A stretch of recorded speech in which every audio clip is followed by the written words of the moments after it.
नमस्कार, स्वागत है आपके साथ। मैं मानसी दवे, विकास सिन्हा और सृष्टि शर्मा हम मौजूद हैं। यहां से आगे क्लोजिंग की तरफ बाजार की चाल किस तरह की नजर आ रही है, विस्तार से आपके सामने रखने के लिए हमारे साथ एक्सपर्ट्स भी होंगे। फंडामेंटल और टेक्निकल उनसे समझने की कोशिश होगी कि बाजार की इस चाल में इस वक्त स्ट्रैटेजी क्या होनी चाहिए। और इसी के साथ साथ बाजार के आज के सत्र की अगर बात करें, दिन की शुरुआत अच्छी होती हुई और वो मोमेंटम अब भी कायम है।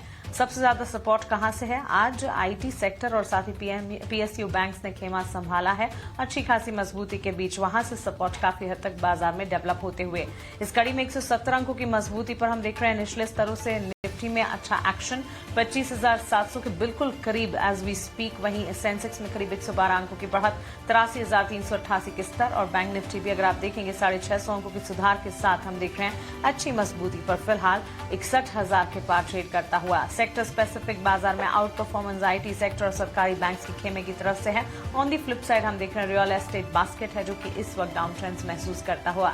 लेकिन चलिए यहां से आगे क्लोजिंग कॉल में आपके लिए क्या कुछ है खास ऑन द शो आपके सामने रखते हैं। उसके बाद एक एक कर सारे एलिमेंट्स आपके सामने पेश कर देंगे। यहां से 2:05 पर मार्केट का आउटलुक समझने की कोशिश होगी। एफएनओ स्ट्रैटेजी समझेंगे, इन स्तरों पर बाजार में आपके लिए लेवल्स कौन से अहम है और स्ट्रैटेजी क्या बिल्टअप करनी है। मार्केट एक्सपर्ट जब हमारे साथ जुड़ेंगे उनसे स्टॉक वाइज उनके रिकमेंडेशन भी समझेंगे। क्लोजिंग ट्रेड्स में 2:10 पर 2:40 पर ऑप्शन के चैंपियन में ऑप्शन की एक दमदार रणनीति आपके सामने रखी जाएगी। वहीं 3 बजे जब मार्केट ऑलमोस्ट क्लोज होने में सिर्फ आधे घंटे बचे होंगे तब एक्सचेंजेस पर जो ढेर सारी खबरें ड्यूरिंग द सेशन आई हैं उनमें से important set of news flows आपके सामने मार्केट्स एट 3 सेगमेंट में हम पेश करेंगे। बीटीएसटी एसटीपीटी ट्रेड्स 3:10 पर और events and triggers to watch out for जो इंपॉर्टेंट इकोनॉमिक इंडिकेटिव एक्शन है 3:20 पर आपके सामने रखे जाएंगे। बाजार की बड़ी बातें आपकी स्क्रीन पर आ जाएगी। अच्छी मजबूती है, अच्छी बढ़त पर ट्रेड करता हुआ निफ्टी, अच्छी तेजी पर बैंक निफ्टी और सेंसेक्स। वहीं ब्रॉडर मार्केट्स में भी मोमेंटम कायम है। निफ्टी में 150 अंकों की बढ़त हम देख रहे हैं 25,750 के इर्द गिर्द कामकाज। वहीं बैंक निफ्टी में 550 अंकों की रिकवरी निचले स्तरों 61,100 के लेवल्स के पार इस वक्त बैंक निफ्टी में भी अच्छी मजबूती का एक्शन कायम है। मेटल शेयरों में हालांकि दबाव नजर आ रहा है। हिंडाल्को के स्टॉक प्राइस में 2% की गिरावट इस वक्त है। वहीं मुंबई रेलवे से ऑर्डर मिलने के चलते टेक्समाको रेल है 5.5% की तेजी। न्यूज बैक्ड एक्शन मूव वहां पर आज सुबह से ही अच्छी तेजी पर कामकाज करता हुआ स्टॉक में ये रिएक्शन अब भी जारी है। 5,000 करोड़ के बड़े ऑर्डर्स से करीब 4.5% तक कोचिन शिपयार्ड में भी अच्छी खासी मजबूती का एक्शन देखने को मिल रहा है। नॉट जस्ट कोचिन शिपयार्ड, बाकी डिफेंस स्टॉक्स में भी आज अच्छा खासा एक्शन है। Likes of GRS, CHL, BEL, BDL, BML, Shipping Corporation of India, पूरा का पूरा डिफेंस का खेमा आज अच्छा खासा एक्शन दिखा रहा है। तो चलिए बाजार में इंडेक्स वाइज मोमेंटम है, सेक्टर वाइज तेजी है और साथ ही स्टॉक स्पेसिफिक एक्शन और मूव्स भी ढेर सारे हैं।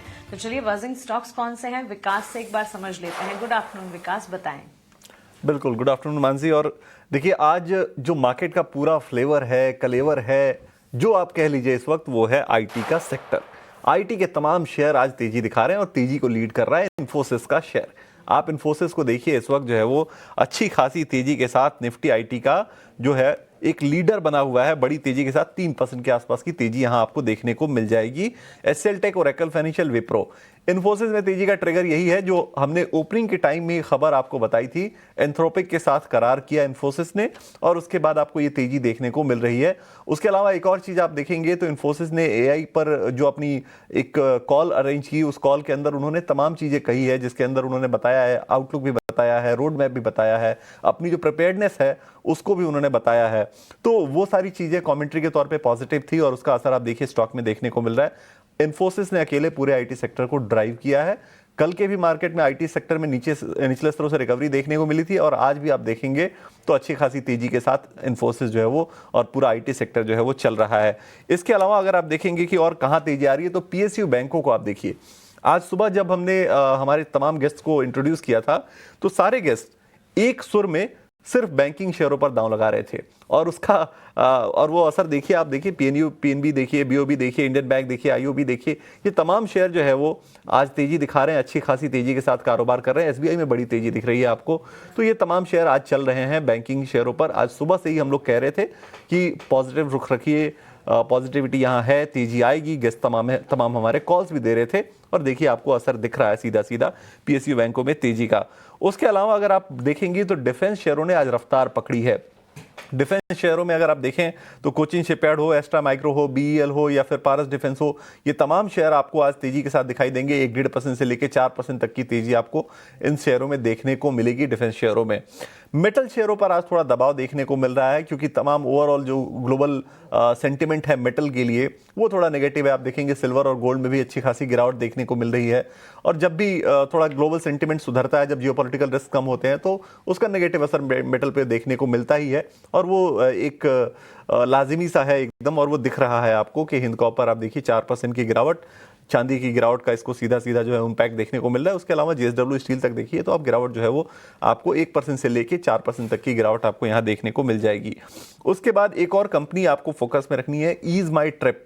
सो हुआ ये है कि कंपनी ने 500 करोड़ तक के, कल ये ऐलान उन्होंने किया था कि 500 करोड़ तक फंड जुटाने का इन्होंने ऐलान किया। आप देखिए 20% की तेजी, बड़ी तेजी शेयर में आपको देखने को मिल रही है। और जो ये फंड जुटा रहे हैं उसको वो फाइनेंशियल अपने मजबूत करने के लिए और ग्रोथ के लिए यूज करने वाले हैं। तो हालांकि छोटा शेयर है, लेकिन देखिए 20% की तेजी यहां भी देखने को आपको मिल रही है। ओला इलेक्ट्रिक, कल का भी एक्सीडेंट था, आज का भी एक्सीडेंट है। और आप देखिए सिटी की डाउनग्रेड की रेटिंग आई है और लक्ष्य उन्होंने घटा के 27 कर दिया। 28 रुपए पे ऑलरेडी शेयर आ चुका है। एमके ने तो 20 रुपए के टारगेट दे दिए हैं। तो ये आप देखिए कि इसका असर आपको दिख रहा है सीधे सीधे। 2.5% शुरुआत में गिरावट थोड़ी ज्यादा थी, हालांकि निचले स्तरों से थोड़ी सी रिकवरी दिख रही है। कोई सब्सटैंशियल रिकवरी तो है नहीं हालांकि। उसके अलावा आप देखिए फूड डिलीवरी वाले शेयर, चाहे वो इटर्नल हो, जोमेटो की पेरेंट कंपनी, या फिर वो स्विगी हो, इन दोनों कंपनियों में आज आपको 2 से 3%, 3.5% तक की गिरावट देखने को मिल रही है। उसकी वजह यह है कि कर्नाटका सरकार ने गिग वर्कर्स के लिए वेलफेयर फीस के तौर पे 1% ऐड करने का एक प्रपोजल दिया है और उसका असर आपको देखने को मिल रहा है। तमाम फूड डिलीवरी वाले शेयरों में आज गिरावट देखने को मिल रही है। तो ओवरऑल ये आज के मार्केट के बिग बजर्स हैं, ऐसे शेयर हैं जो आज मार्केट में तेजी को या फिर कमजोरी को लीड कर रहे हैं। लेकिन एक चीज सृष्टि, आपको याद होगा कि मॉर्निंग में जब हमने ग्लोबल क्यूज की बात की थी तो तमाम ग्लोबल सेंटिमेंट नेगेटिव थे। यूएस का फ्यूचर कमजोर था, यूएस के मार्केट तो खैर बंद थे बट फ्यूचर्स कमजोर थे। जापान का निकेई 450 पॉइंट नीचे था, गिफ्ट निफ्टी 100 पॉइंट नीचे था। लेकिन एक एशियन मार्केट्स बंद थे, एशियन मार्केट बंद थे, सब में छुट्टी थी। लेकिन एक बात उस वक्त मैंने कही थी कि मिले जुले हैं। उसकी वजह सिर्फ एक वजह से, कल की जो रिकवरी थी ना वो इतनी शानदार रिकवरी थी। 350 पॉइंट नीचे से निफ्टी रिकवर हुआ था, बैंक निफ्टी 1100-1200 पॉइंट नीचे से रिकवर हुआ था। और वो एक सेंटिमेंट था कि नहीं, अगर इतनी अच्छी रिकवरी आई है तो तमाम ग्लोबल संकेत भले नेगेटिव हो जाए, हम कुछ ना कुछ तो बेहतर करेंगे। बिल्कुल। और विकास वही होता हुआ देखिए अभी फिलहाल हम ऊपरी स्तरों से थोड़े हल्के जरूर हुए, पर निचले स्तरों में हमने शुरुआत काफी कमजोर करी थी। निफ्टी बैंक दोनों ही कमजोरी के साथ खुले और उसके बाद दिन भर हमने बिल्ड ऑन ही किया है। अब आप थीम्स शायद आईटी ले लीजिए या कुछ Adani group of counters, defence, but ये तमाम थीम्स की जो हमने बात की वो भी कहीं ना कहीं हमारे दर्शकों को उसका फायदा होगा। तो जी हाँ विकास, मिक्स्ड व्यू जो कि ग्लोबल पे आपने बोला, कहीं ना कहीं वो पैन आउट होते हुए भी हम देख रहे हैं और बढ़िया मूव्स फिलहाल आज मार्केट पे देखने को मिले हैं। पर चलिए अब आगे बढ़ते हैं और समझते हैं कि हमारे एक्सपर्ट्स की नज़र कहाँ पर है, उनसे समझते हैं उनकी बाजार पर रणनीति और साथ ही साथ लेते हैं उनके ट्रेडिंग आइडियाज़। स्वागत करेंगे हमारे दो खास मेहमानों का, अंशुल जैन और साथ ही साथ लक्ष्मीकांत जी हमारे साथ जुड़ चुके हैं। बहुत बहुत स्वागत है आप दोनों का। और अंशुल, सबसे पहले एक बार मार्केट पे ही अपना व्यू दीजिए। आज भी एक रिकवरी मोड में निफ्टी और निफ्टी बैंक, क्या लगता है आखिरी के 1.5 घंटे और कुछ एक्शन देखने को मिलेगा? देखिए इंडेक्स व्यू के साथ अपडेट्स की भी बाहर हैं। जैसा कल लास्ट में हम जाते जाते ही बोल गए थे कि बैंक निफ्टी कैरी करके जाना चाहिए, तेजी बनी रहेगी और तेजी बनी हुई है। हालांकि टारगेट से अभी भी 200 पॉइंट हम दूर रह गए हैं। 61,417 का टारगेट था, थोड़े से वहां से 200 पॉइंट रह गए, बट ठीक ठाक चला है। 241 का हाई बना है। 61,417 ये टारगेट टेस्ट होते हुए दिखेगा। प्रोबेबली आज क्लोजिंग में नहीं हुआ तो कल ओपनिंग में होते हुए दिखेगा। निफ्टी में जरूर टारगेट हो गए 25,550 से, जो अपन ने बाई कॉल इनिशिएट किया था कि गैप फिल होगा 25,752 का। 25,752 का गैप फिल हो गया है। वहां से किसी तरह की प्रॉफिट बुकिंग नहीं दिख रही है। हल्का सा नी जर्क रिएक्शन है जो जिसको कहते हैं वीक लॉन्ग्स प्रॉफिट बुक कर रहे हैं। इवेंचुअली हम 25,752 के ऊपर या 755 के ऊपर जैसे टिकना स्टार्ट करेंगे, अगला जो गैप है वो 25,900 पे है। तो 25,900 तक हम आते हुए दिखेंगे। अभी भी अगर आपके पास लॉन्ग है तो इस हल्के से पुल बैक में घबराने की जरूरत नहीं है। लॉन्ग पोजीशंस कैरी करना चाहिए। स्टॉप लॉस 25,675 बना लीजिए और टारगेट 25,900 कर लीजिए। बैंक निफ्टी में भी लॉन्ग बने रहिए, 61,417 का टारगेट आपको आराम से मिलेगा। दोनों इंडेक्सेस में लॉन्ग ही रहना है, शॉर्ट की नहीं सोचना है। अभी भी एफआईआई का डेटा शॉर्ट है, 4.5 लाख के ऊपर फ्यूचर प्लस ऑप्शन मिला के शॉर्ट है, 1,45,000 के ऊपर फ्यूचर शॉर्ट है। और जब इतनी शॉर्ट पोजीशन एफआईआई की है तो एक ही चीज बचती है, या तो हल्की सी साइडवेज या शॉर्ट कवरिंग। तो शॉर्ट कवरिंग हो रही है और ये प्रोबेबली अगले 1-2 सेशन और होती रहेगी। राइट, तो चलिए शॉर्ट कवरिंग हो रही है और 1 से 2 और सेशंस में शॉर्ट कवरिंग और आप होते हुए देख सकते हैं। ये फिलहाल राय आती हुई अंशुल जी की तरफ से। और जी हाँ, मार्केट अभी तक तो कहीं ना कहीं अपने आप को होल्ड ही कर रहा है। पर चलिए हमारे एक्सपर्ट से ये भी समझते हैं कि कहाँ पर है उनके ट्रेडिंग आइडियाज़। और लक्ष्मीकांत जी, आपसे समझना चाहेंगे कोई स्टॉक जो कि फिलहाल आपके रेडार पे आ रहा हो और जहाँ पर आपकी कॉल्स हो। जी, आप सभी को गुड आफ्टरनून। सो Good दो afternoon. बाय कॉल रहेंगी हमारी साइड से। सबसे पहला है doctor Reddy. So doctor Reddy में हमें एक फॉलिंग ट्रेंड लाइन का ब्रेकआउट आता हुआ दिख रहा है। पिछले कई दिनों के सेशंस देखा जाए तो 200 डीएमए लेवल के ऊपर प्राइजेस सस्टेन करते हुए नजर आ रहे हैं। और आज के सत्र में भी लोअर लेवल से अच्छी रिकवरी आई है। तो मुझे लगता है 1285 के ऊपर अगर आज की क्लोजिंग होती है तो हमें नेक्स्ट अपसाइड के मूव यहाँ पर देखने को मिल सकते हैं। यहाँ पर डॉक्टर रेड्डी में हमारा जो स्टॉप लॉस होगा वो रहेगा 1245 का। और जो अपसाइड के टारगेट हैं वो आते हुए दिखाई दे रहे हैं 1340 के। दूसरा जो हमारा कॉल है वो है एसबीआई लाइफ। सो एसबीआई लाइफ में भी एक अच्छा रेजिलियंस देखने को मिला है। मार्केट की इतनी गिरावट के बाद भी इस स्टॉक ने अपने प्राइजेस अपने सभी मूविंग एवरेज के ऊपर फिलहाल ये ट्रेड करता हुआ नजर आ रहा है। तो मुझे लगता है कि आने वाले सत्र में यहाँ पर भी हमें एक फॉलिंग ट्रेंड लाइन का ब्रेक थ्रू देखने को मिल सकता है। यहाँ पर जो हमारे टारगेट है वो 2135 के हैं और स्टॉप लॉस हमें लेकर चलना है 1985 का।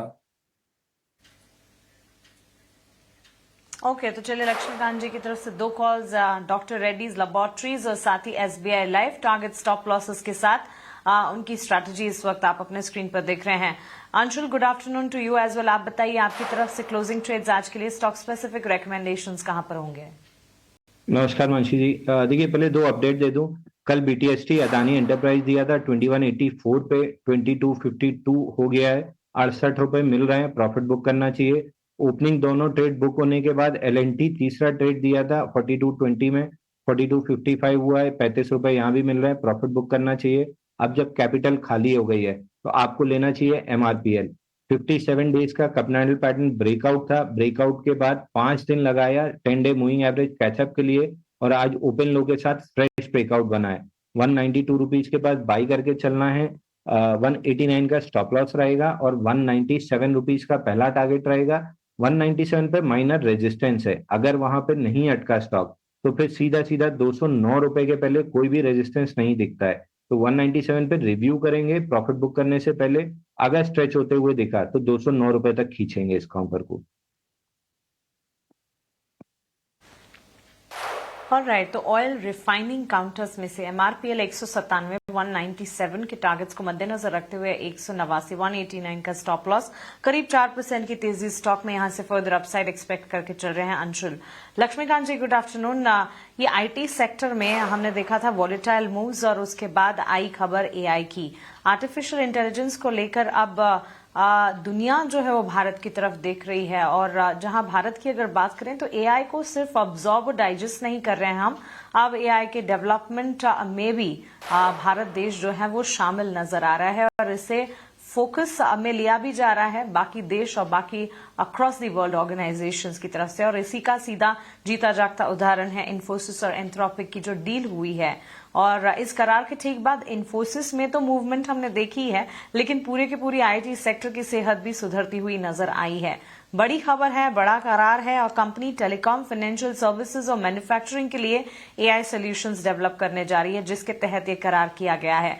ओवरऑल आईटी मेजर्स और साथ ही मिड कैप आईटी प्लेज में एग्जिस्टिंग पोजीशन बनाकर रखी होंगी मार्केट पार्टिसिपेंट्स ने, लेकिन उसके बाद वॉलेटाइल ही रहा है ये सेक्टर। यहां से आगे क्या फर्दर कन्विक्शन, कॉन्फिडेंस नजर आता है या ये सिर्फ एक न्यूज बैक्ड इम्पैक्ट है जो कि आज हम देख रहे हैं?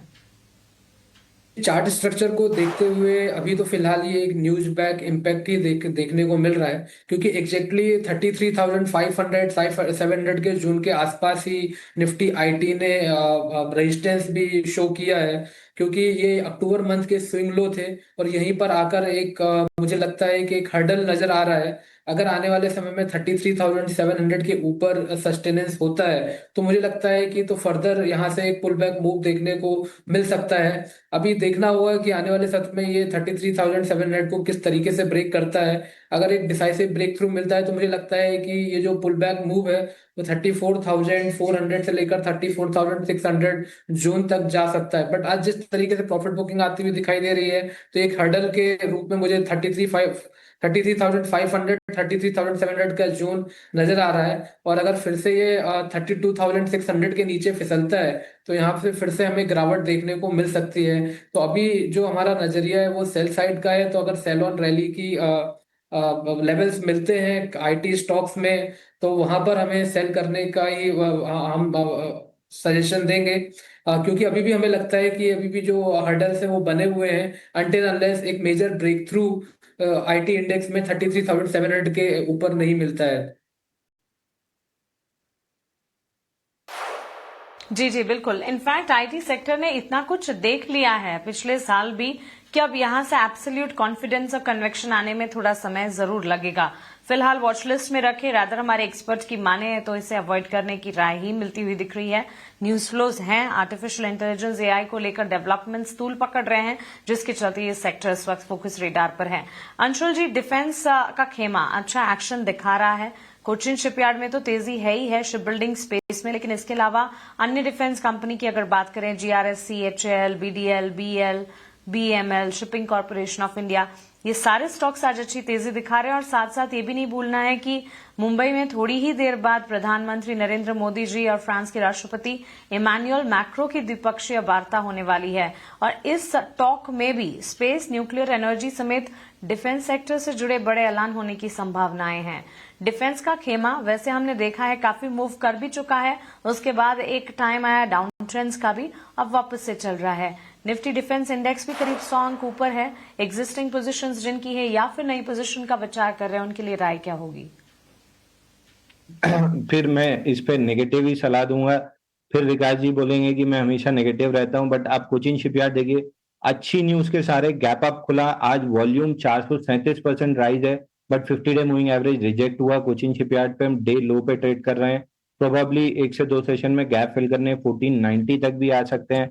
दूसरे स्टॉक का नाम आपने लिया एचएएल, बहुत शैलो पुल बैक है। बजट के टाइम भी मैं सेल की रिकमेंडेशन दे रहा था, 4700 से 3950 आया।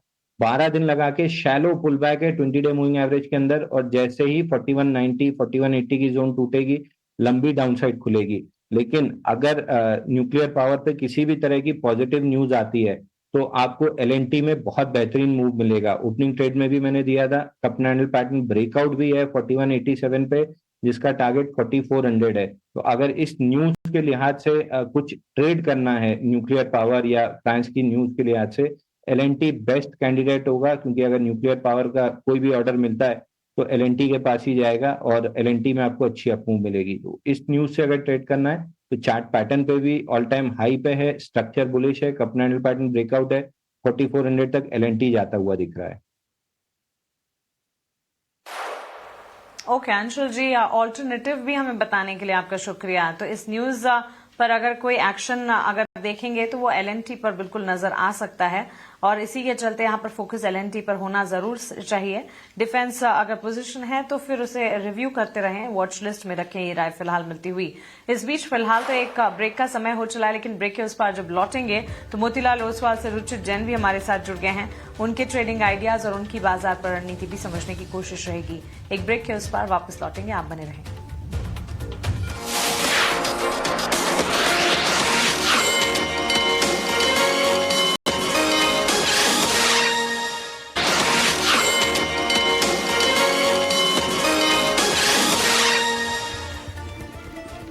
ब्रेक के बाद आपका एक बार फिर से स्वागत है क्लोजिंग कॉल में, और अब वक्त हो चला है रुचित जैन जी से बात करने का। रुचित जी, गुड आफ्टरनून, बहुत स्वागत है आपका 18 हाउस स्वदेश पर।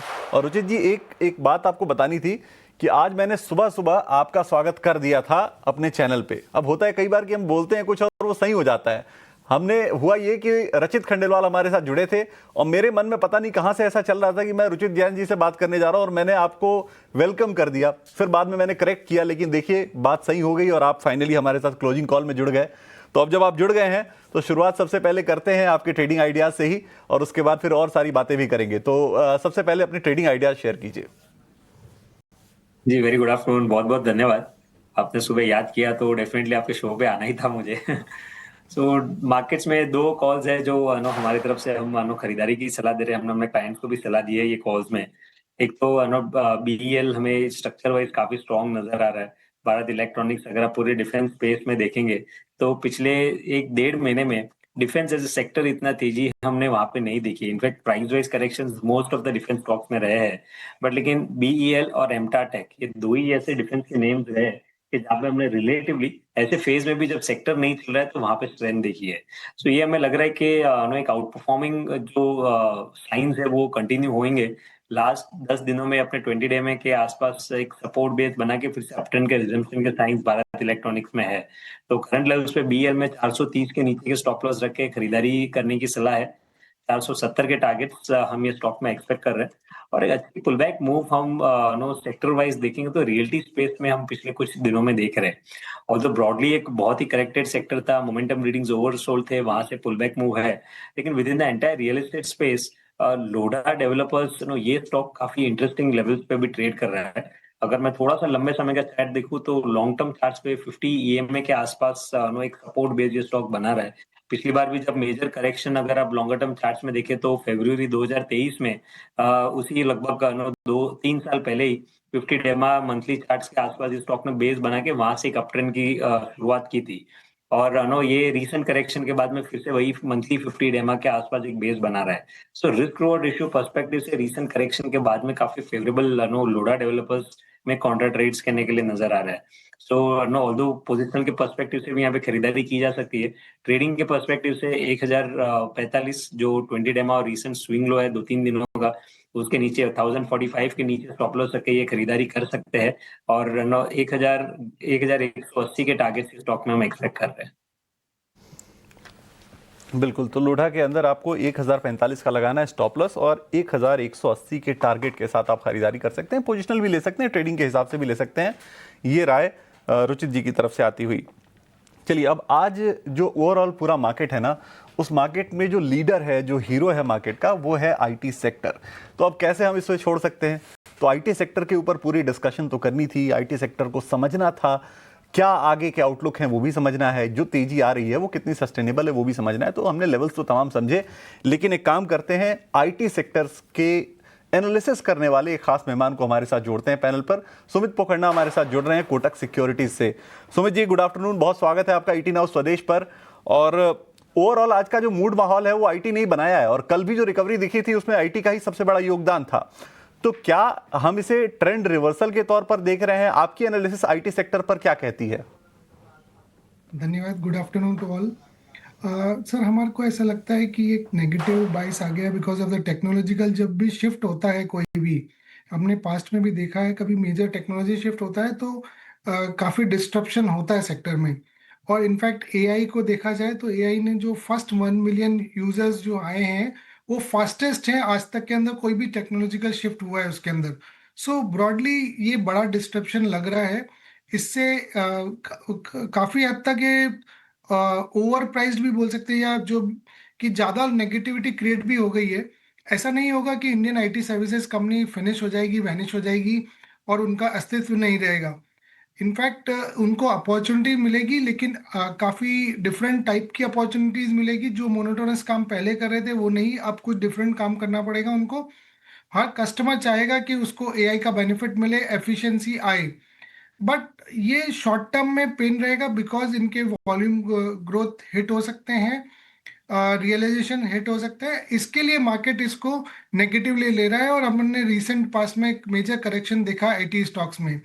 आज जो आया रिवर्सल, उसको हम कह सकते हैं, इन्फोसिस की एनालिस्ट मीट है, उसमें काफ़ी डिटेल में एक्सप्लेन किया है कि कंपनी किधर किधर जाएगी, कैसे कैसे एआई की अपॉर्चुनिटीज़ को यूज़ करेगी और कितनी बड़ी एआई अपॉर्चुनिटी कंपनीज के लिए अवेलेबल है। सो एक मोमेंटम आया है, काफी फॉल हो गया था रीसेंट करेक्शन के बाद में, एक थोड़ा बाउंस बैक टाइप देखने को मिला है आज। ऑल राइट, तो चलिए, ये फिलहाल आईटी के लिए फैक्टर्स तो प्ले कर ही रहे हैं। सुमित जी नमस्कार, मैं सृष्टि बात कर रही हूँ। बट आज जो इन्फोसिस की इन्वेस्टर मीट अभी भी चल रही है, उसमें वो तमाम सेक्टर्स पर भी बता रहे हैं कि कैसे उन्होंने डिफरेंट सेक्टर्स, चाहे वो बैंकिंग हो, चाहे वो मैन्युफैक्चरिंग हो, उसमें वो एआई को लेकर आ रहे हैं। और हम सुमित जी, हम देखते हैं कि बीएफएसआई, हेल्थ केयर, ये कुछ बड़े सेक्टर्स हैं जहाँ पर इंडियन आईटी कंपनीज का ज़्यादा एक्सपोजर है। आपको क्या लगता है कि जिस तरीके से ट्रांजिशन आ रहा है, कौन से सेक्टर को सबसे ज़्यादा इम्पैक्ट कर सकता है, और उससे रिलेटेड इंडियन कंपनीज पे इसका क्या असर होगा? आपने बिल्कुल सही बताया कि बीएफएसआई सबसे बड़ा वर्टिकल है most of the Indian IT companies के लिए। बट यहाँ पे एक अपॉर्चुनिटी भी मिल रही है, क्योंकि ये कंपनीज को नए टाइप का काम करने को मिलेगा। इससे एफिशिएंसी जरूर आएगी, प्रोडक्टिविटी इंप्रूव होगी। वही मार्केट को कंसर्न हो रहा है कि उसके कारण बिलिंग आवर्स जो होते हैं, जो जिस बेसिस पे वॉल्यूम होता है, वो कम हो जाएगा आईटी कंपनीज के लिए।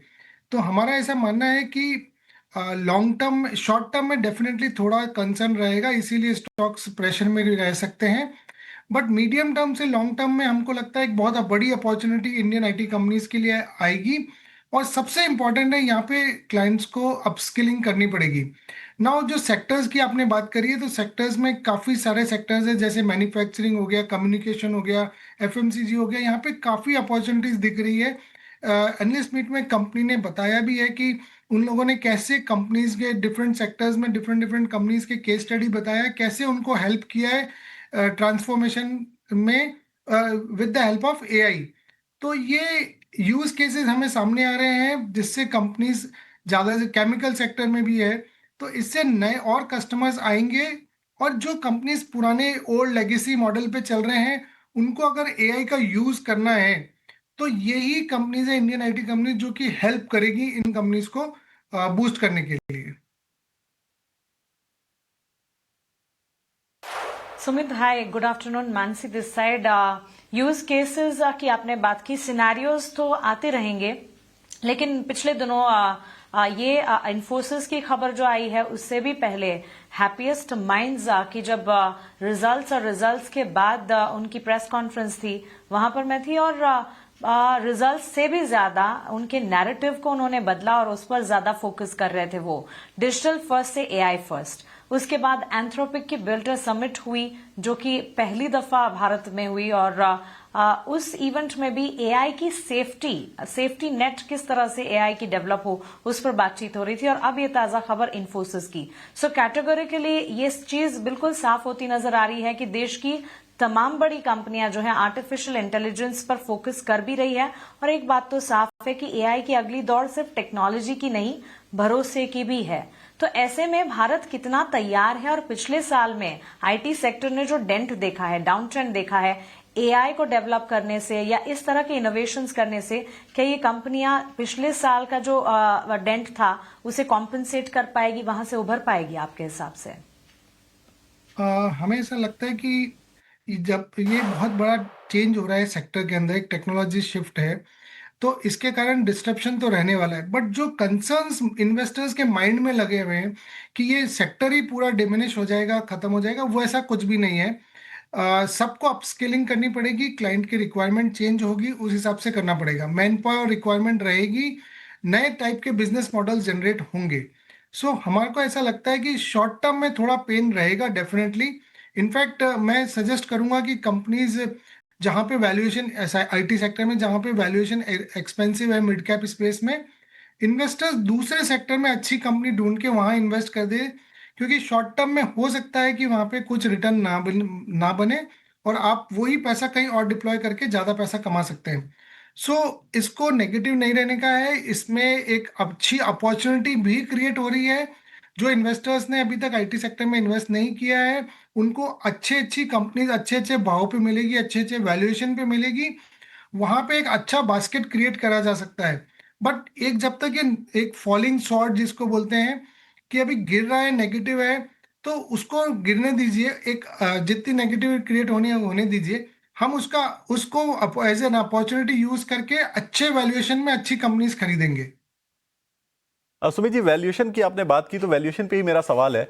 आमतौर पे अगर हिस्टोरिकली देखें तो ये जो आईटी के शेयर्स हैं वो मोस्टली 20 के पी के आसपास या उससे नीचे ही रहते हैं, लेकिन पिछले दिनों में पीस काफ़ी बढ़ गए थे, 30-20 तक भी पहुंच गए थे पी।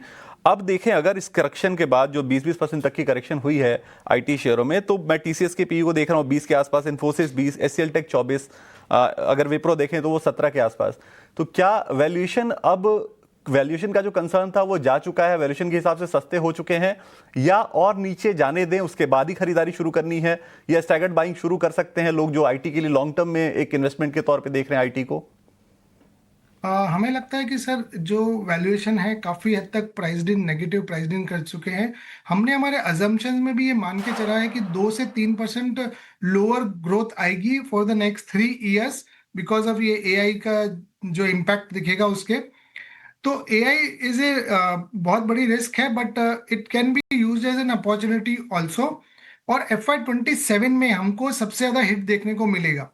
सो ये कंसर्न है, इसीलिए स्टॉक्स के वैल्यूएशन करेक्ट हुए हैं। बट ये सारे स्टॉक्स में अभी भी मिड कैप स्पेस में काफी अभी भी हमको लगता है एक्सपेंसिव है, इसलिए फोकस करना है तो लार्ज कैप में करिए। बट फिर भी हमारा ये मानना है कि जहां पे कंसर्न्स है, अनसर्टेनिटी है, वहां पे हाथ डाल के क्यों हाथ जलाने का। इससे अच्छा जहां पे रेवेन्यू विजिबिलिटी ज्यादा दिख रही है, अर्निंग्स ग्रोथ ज्यादा दिख रही है, कोई और सेक्टर में कोई और अच्छी कंपनी मिल रही है, वहां जाके पैसा इन्वेस्ट करके कमा सकते हैं। रिटेल इन्वेस्टर को ऐसा कोई कंपल्शन नहीं है कि उनको उस सेक्टर में ही इन्वेस्ट करना पड़ेगा। और रही जो बात, जो इन्वेस्टर्स ऑलरेडी इन्वेस्ट करके बैठे हैं, उनके पोर्टफोलियो में आईटी स्टॉक्स हैं, वो थोड़ा वेट कर सकते हैं यहाँ पे भी। जब ये थोड़ी नेगेटिविटी कम हो जाएगी, बिकॉज कहीं ना कोई कंटिन्यूसली सेल कर रहा है इनको, लेट उनकी सेलिंग खत्म हो जाएगी, तब we will buy these quality stocks at a reasonable price. बिल्कुल। बहुत शुक्रिया सुमित जी, आज आप जुड़े और आपने तमाम चीज़ों पर अपनी राय रखी। आईटी सेक्टर को आपने बहुत अच्छे से समझाया कि ओवरऑल क्या चल रहा है, कितना इम्पैक्ट होगा, कितना बड़ा इम्पैक्ट होगा और वैल्यूएशन के हिसाब से अभी क्या स्थिति है। बहुत शुक्रिया आज समय देने के लिए। Thank you. चलिए, वक्त हो चला एक छोटे से ब्रेक का, लेकिन जब ब्रेक से हम वापस लौटेंगे तो हमारे साथ मेहमानों का पूरा पैनल अभी भी तैयार है और हम बात करेंगे रुचित जी से। जरा उनसे पूछेंगे कि आईटी सेक्टर पर उनका क्या नजरिया है, कोई शेयर उनको पसंद आता है क्या, या फिर कोई शेयर ऐसा जिसको अवॉइड करने को भी कहना चाहें तो वो भी कह सकते हैं। तो एक बार बात करेंगे रुचित जी से, लेकिन फिलहाल एक छोटा सा ब्रेक लेके आते हैं।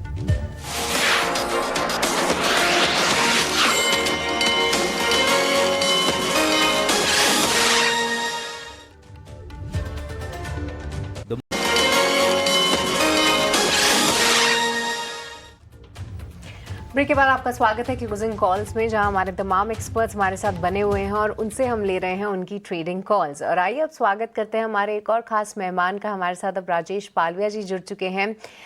Rajesh ji, good afternoon. सबसे पहले तो आप अपनी कॉल्स ही दे दीजिए, कहाँ पर है आपकी नज़र, कौन से हैं आपके ट्रेडिंग आइडियाज़?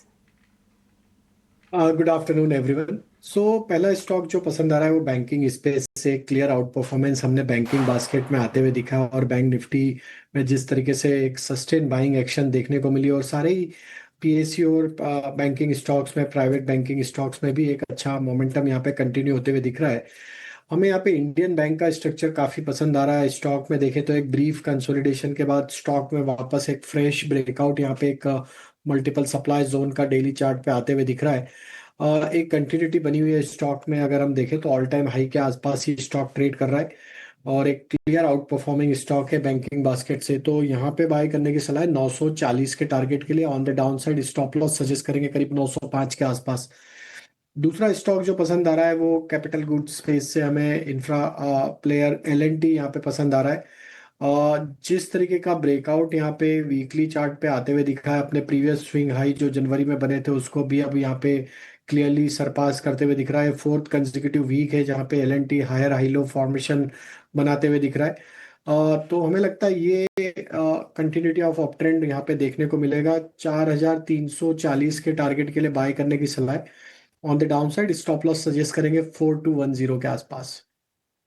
ऑल राइट, तो चलिए L&T यहाँ पर सुबह से ही हमारे एक्सपर्ट्स की नज़र जो है इस काउंटर पे थी, और किस तरीके से हम एक्शन होते हुए देख रहे हैं। ऐसे माफ़ कीजिएगा, वॉलेटाइल बाज़ार में भी आप देख सकते हैं कि स्टॉक डे हाई पे आता हुआ। बट आइए एक और खबर का रुख करते हैं, जहां पर कुछ देर पहले मारुति सुजुकी को लेकर एक खबर आ रही थी, जहां पर कंपनी की जो पहली इलेक्ट्रिक गाड़ी है भारत में, ई विटारा, उसको जो है उन्होंने लॉन्च कर दिया है। देखिए, अब 2 महीने पहले से ही आप इसके फुटेजेस देख रहे होंगे, पर प्राइसिंग का इंतज़ार था और अब मारुति सुजुकी ने आज उसकी प्राइसिंग को अनाउंस कर दिया है। अगर हम एक बार मारुति सुजुकी का चार्ट ही दिखा पाएँ तो जी हाँ, फिलहाल डे हाई के आसपास। वजह यह है कि जो प्राइसिंग है वो काफ़ी एग्रेसिव है। 11 लाख पे जो है उन्होंने ये गाड़ी निकाली है। बट आपको बता दें कि BESS यानी बैटरी एज अ सर्विस, इस मॉडल पे उन्होंने निकाली है। इसका मतलब ये है कि आपको बैटरी के पैसे नहीं देने हैं, सब्सक्रिप्शन मॉडल पे आप वो बैटरी का यूज़ कर सकते हैं। बाकी गाड़ी के आप पैसे ज़रूर देंगे, जिसकी कीमत 11 लाख होगी। और ये एक बहुत कंपेटिटिव प्राइसिंग मारुति सुजुकी ने निकाली है, क्योंकि मैं देख भी रही थी बाकी जितनी अन्य गाड़ियां हैं सेगमेंट में, सबसे अगर हम अफोर्डेबल मॉडल देखें तो वो टाटा नेक्सॉन ईवी है। उसके भी प्राइस 12.5 लाख से शुरुआती कीमत उसकी वहाँ से होती है। हालांकि बेस मॉडल की जो डिमांड है वो काफ़ी कम रहती है, बट फिर भी 12.5 लाख। बट हाँ, ये भी है कि वो बैटरी के साथ है। बट ये जो पूरा सब्सक्रिप्शन मॉडल निकाला है मारुति सुजुकी, शायद यही फोकस रहा होगा कि किस तरीके से हम ईवी की पेनिट्रेशन को बढ़ाएं और उसकी प्राइसिंग जो है इतनी एग्रेसिव करें। तो काफ़ी इंटरेस्टिंग डेवलपमेंट्स मारुति सुजुकी की तरफ से। और कुछ और कमेंट्रीज़ का इंतज़ार ज़रूर करेंगे, क्योंकि देखिए साल 2030 तक 3 और नई BEVs लाने का प्लान है। ये पहली BEV है और इसको भी काफ़ी समय हो गया, जब कंपनी कई समय से इसका प्लान कर रही थी। पर रुचित, एक बार आपका नज़रिया स्टॉक पे ही अपना एडवाइस दीजिए, कैसे देख रहे हैं आप इसे? स्टॉक लगभग 1% की तेज़ी दिखा रहा है, हाल फिलहाल थोड़ा सेल ऑफ आया था, क्या रीबाउंड आएगा? Price wise corrective, I think price wise corrective phase एक ऑलरेडी स्टॉक में हो चुका है। 17,370 के हाईज हमने जनवरी के फर्स्ट वीक में देखे थे। 17,000 से 14,000 का करेक्शन आया और अब अपने 200 डेमा के आसपास ये स्टॉक कंसोलिडेशन है। तो मुझे लग रहा है कि नियर टर्म में no after this price wise correction एक time wise corrective phase stock में रह सकता है। 15,600 का एक हर्डल है, 14,500 का इमीडिएट सपोर्ट है और इसी रेंज में थोड़ा कंसोलिडेशन स्टॉक में रह सकता है। सो जब ये स्टॉक 15,500 15,600 के हर्डल सरपास करेगा, उसके बाद एक ट्रेंडेड फेज एक्सपेक्ट कर सकते हैं। सो आई थिंक अगर किसी के पास एग्जिस्टिंग पोर्शंस है तो थोड़ा सा मिड टर्म के पर्सपेक्टिव से ये स्टॉक को देखना चाहिए rather than short term trading. Short term नजरिया ना रखें, पोजिशनल मिड टर्म नजरिया रखें और लंबी अवधि के लिए भी कन्विक्शन बिल्कुल नजर आता है। 15,178 के स्तर, करीब आधी से 1% की तेजी as we speak Maruti Suzuki में। लेकिन इस बीच हमारे साथ ICICI डायरेक्ट से धर्मेश शाह भी जुड़ गए हैं। धर्मेश जी, गुड आफ्टरनून, स्वागत है आपका ET नाउ स्वदेश पर। मार्केट जो है ट्रिगर्स और इवेंट्स पर इस वक्त चल रहा है और ताजा इवेंट IT सेक्टर से जुड़ा आया है, जिसके चलते आज बाजार में रौनक भी नजर आ रही है और IT सेक्टर भी आउट परफॉर्म कर रहा है। Not just that, PSU, bank, FMCG, auto और फार्मा स्पेस से भी बाजार को सपोर्ट है। आप कैसे देख रहे हैं इन दिनों बाजार की चाल और आपके हिसाब से इस वक्त रणनीति क्या होनी चाहिए?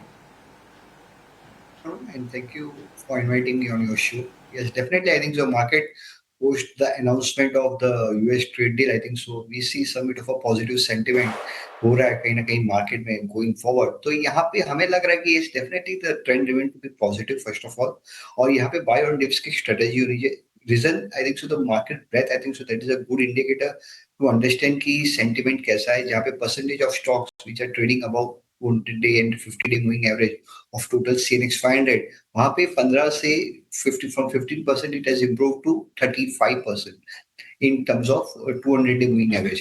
50-day moving average के स्टॉक्स 15% से बढ़ के 45% हुआ है। तो कहीं ना कहीं आई think so that is indicating I think so the strength कहीं ना कहीं काफी स्ट्रांग होती जा रही है।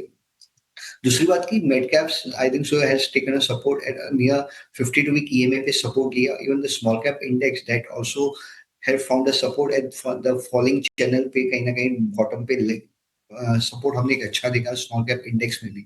तो overall I think so going forward लग रहा है कि कहीं ना कहीं बाय ऑन डिप्स की स्ट्रेटेजी होनी चाहिए। 25,400 जो 50% रिट्रेसमेंट भी है और गैप एरिया भी है, वो कहीं ना कहीं होल्ड किया इस करंट करेक्टिव फेस में। तो going forward we believe life I should be challenge, maybe not in the off February, but March में हमें लग रहा है कि कहीं ना कहीं market should challenge RFI off around 26,300 with stop loss. अगर यहाँ पे रखना है तो 25,400 के स्टॉप लॉस के साथ एक लॉन्ग पोजीशन बना सकते हैं। तो चलिए इंडेक्स पर नजरिया बाजार पर एक टेक और साथ ही स्टॉक वाइज भी आउटलुक हमारे एक्सपर्ट की तरफ से। लेकिन आगे बढ़ेंगे और हमारे अगले सेगमेंट का रुख करते हैं ऑप्शन के चैंपियन का।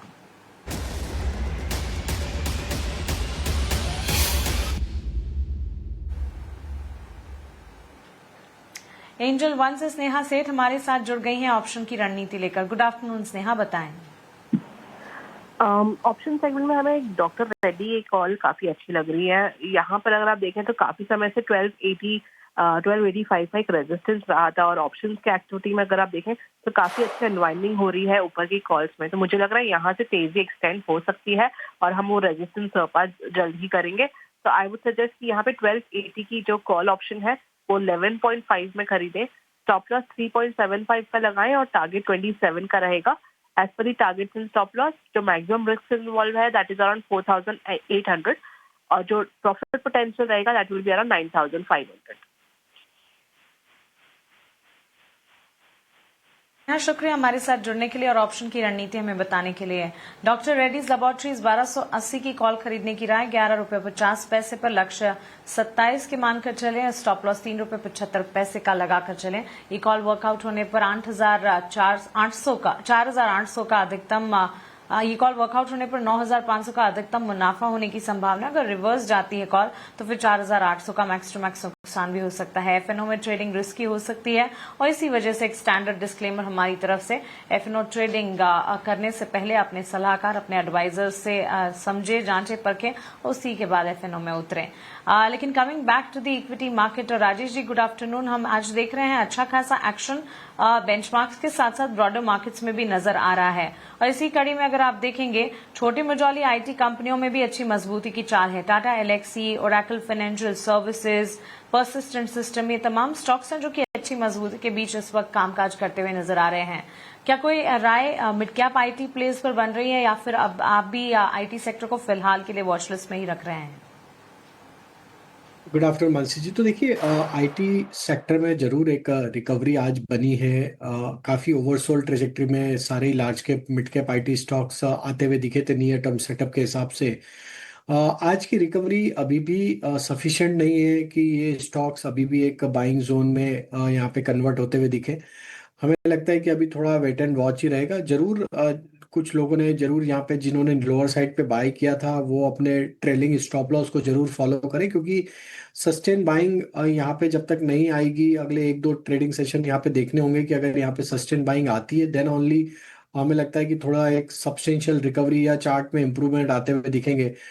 और हमें लगता है कि अभी करंट लेवल पे ट्रेलिंग स्टॉप लॉस एक सही स्ट्रेटेजी होगी। टाटा एलेक्सी का अगर हम बात करें तो यहाँ पे 4,870 ये स्टॉप लॉस फॉलो करना होगा जिन्होंने भी लोअर साइड पे बाय किया है।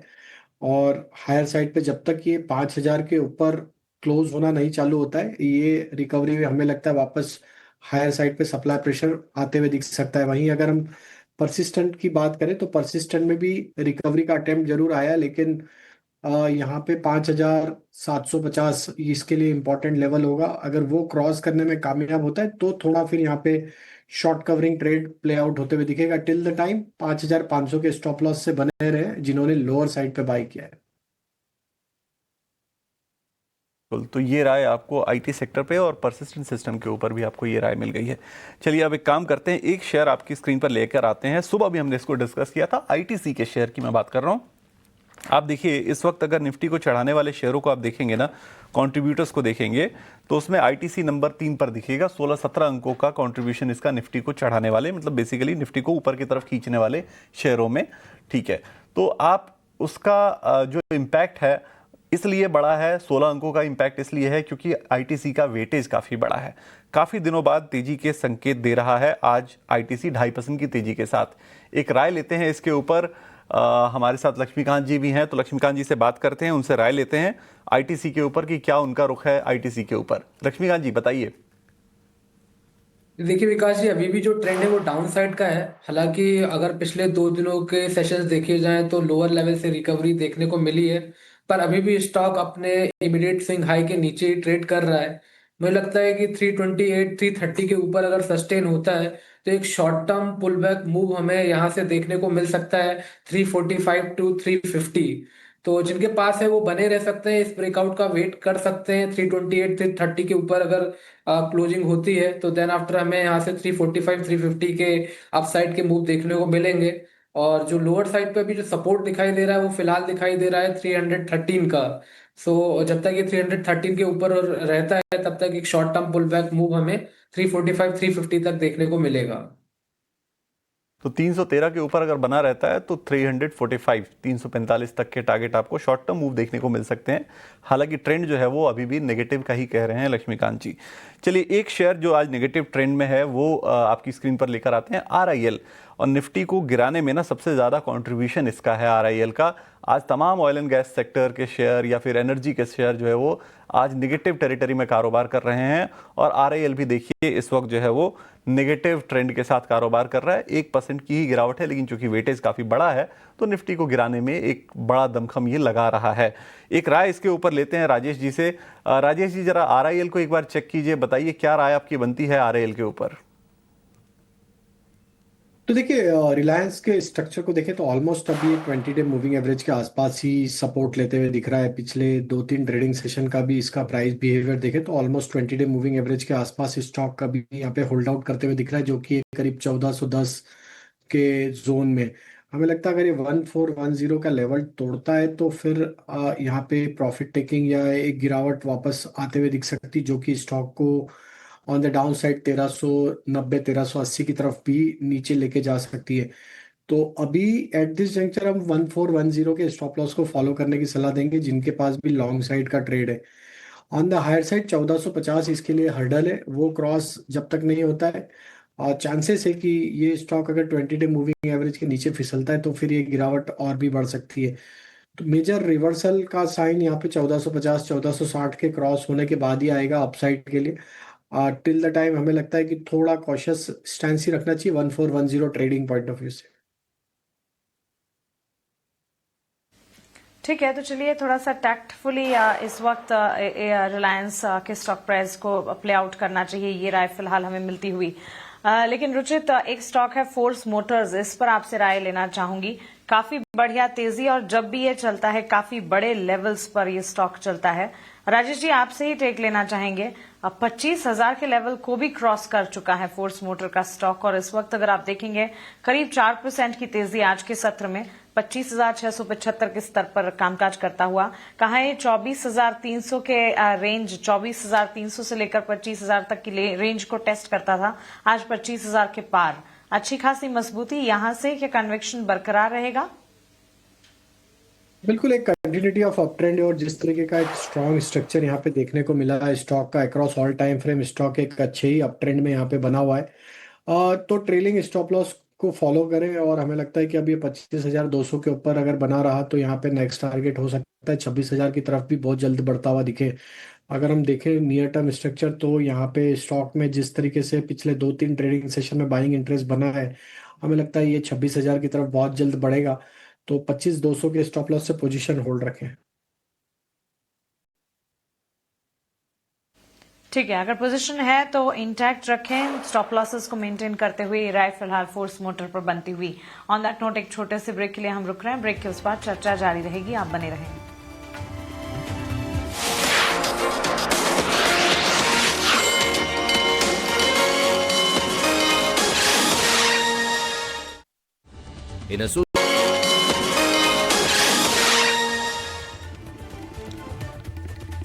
ब्रेक के बाद आपका एक बार फिर से स्वागत है क्लोजिंग कॉल में।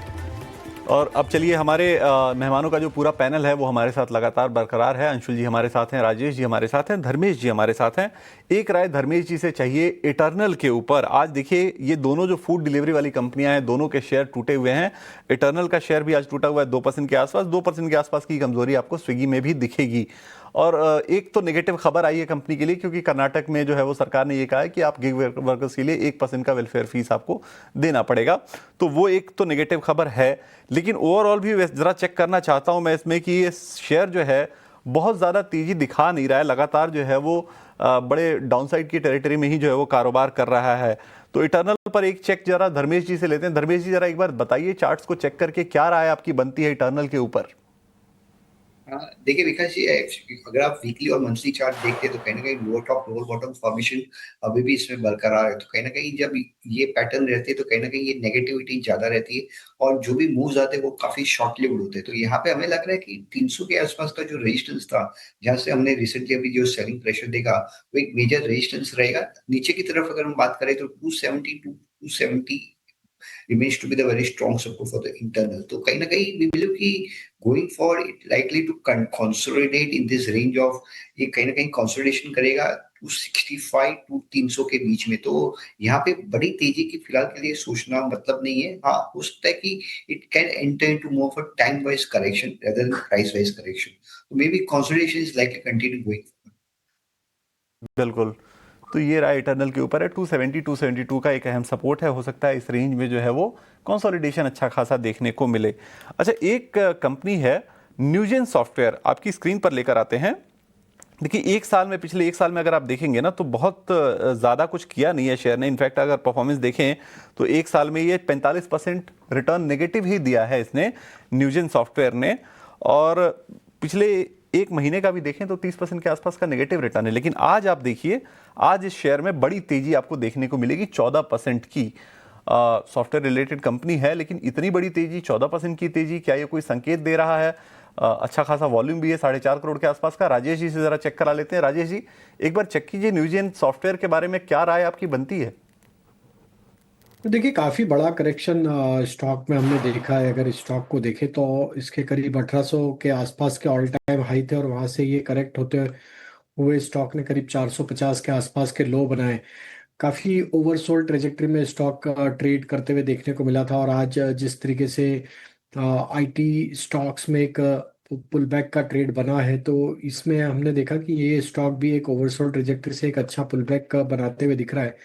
बट अगर हम इसके अभी भी स्ट्रक्चर देखें तो स्ट्रक्चर तो वीक ही बने हुए हैं। जब तक ये स्टॉक 540 550 के लेवल को क्रॉस नहीं कर पाता है, स्ट्रक्चर अभी भी वीक ही रहेगा। जरूर ये सलाह देंगे कि जिन्होंने लोअर साइड पे अगर बाय किया है तो वो 510-15 के आसपास का स्टॉप लॉस ट्रेल कर ले। और अगर ये पुल बैक एक्सटेंड होता है करीब 560 570 के जोन में, तो वहां पे प्रॉफिट भी बुक करें। बिल्कुल।